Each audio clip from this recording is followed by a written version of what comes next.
الحمد لله وكفى، والصلاة والسلام على النبي المجتبى وعلى آله وصحابته أولي العهود والوفاء، ثم أما بعد.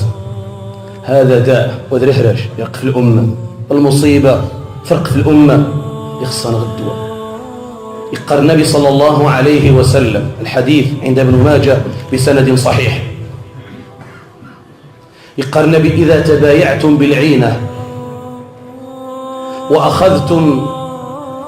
إذا تبايعتم بالعينة ورضيتم بالزرع وأخذتم أذناب البقر وتركتم الجهاد في سبيل الله سلط الله عليكم ذلا لا ينزعه حتى ترجعوا إلى دينكم.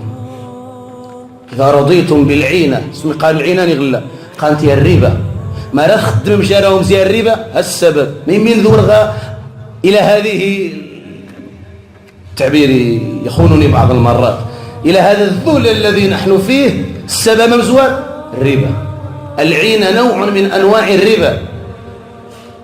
ورضيتم بالزرع، الهم وهي الدنيا، الزرع كناية عن الدنيا، الهم النغوة هي الدنيا، الهم النغ الدنيا، وخا نتزجى ورنغذيس الدنيا، وخا نتيش الخطبة الهم نغذيس الدنيا، وخا نقرأ القرآن الهم ورنغذيس الدنيا، لأن النبي الناس.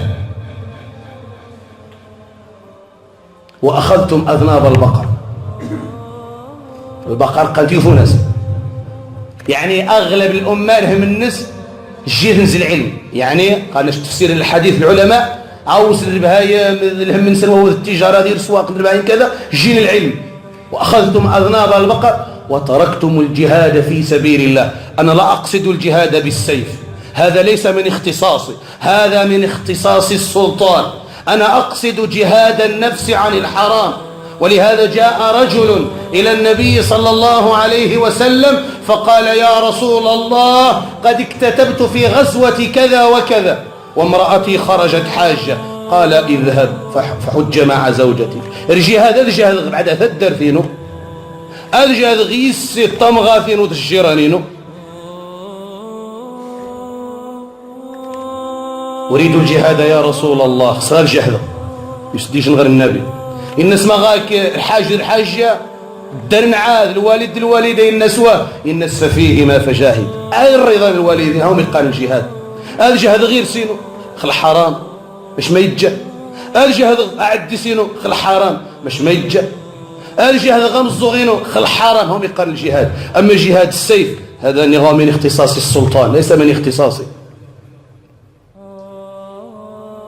وصدق فينا قول النبي صلى الله عليه وسلم: توشك الأمم أن تداعى عليكم كما تداعى الأكلة إلى قصعتها. يمثل نغني شنو شان الطبسي نسكسو نشين الطبسي ما ريو ذا تتنزين.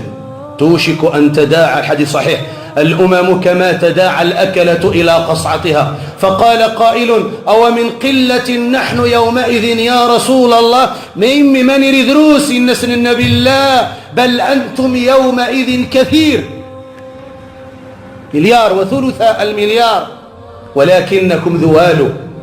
نشين ذوالو يا أحباب رسول الله، ذوالو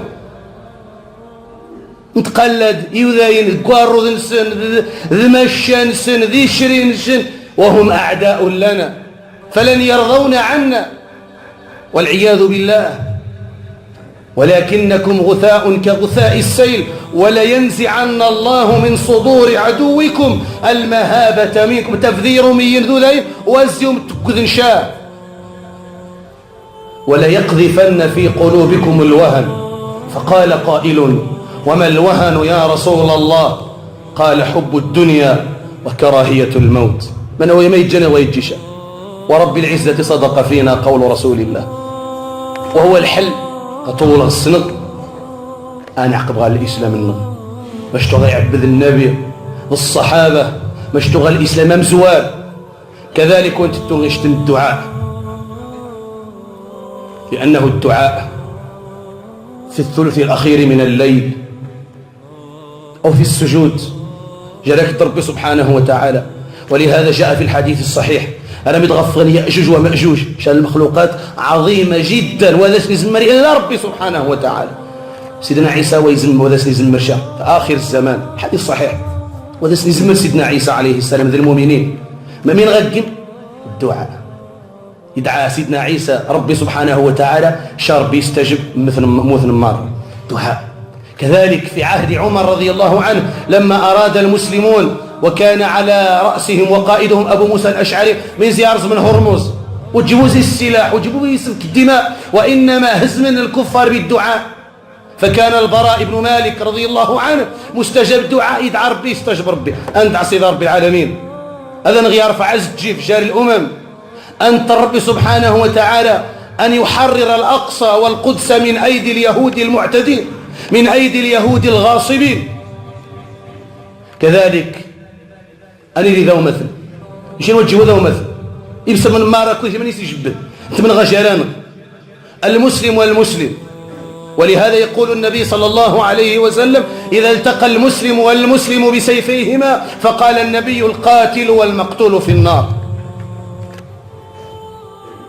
كالجسد الواحد خسنيرين إذا اشتكى منه عضو تداعى له سائر الجسد بالسهر والحمى. قال تعالى ولا تنازعوا فتفشلوا وتذهب ريحكم واصبروا إن الله مع الصابرين. فنسأل الله جل وعلا أن يتوب علينا. اللهم تب علينا توبة نصوحة. اللهم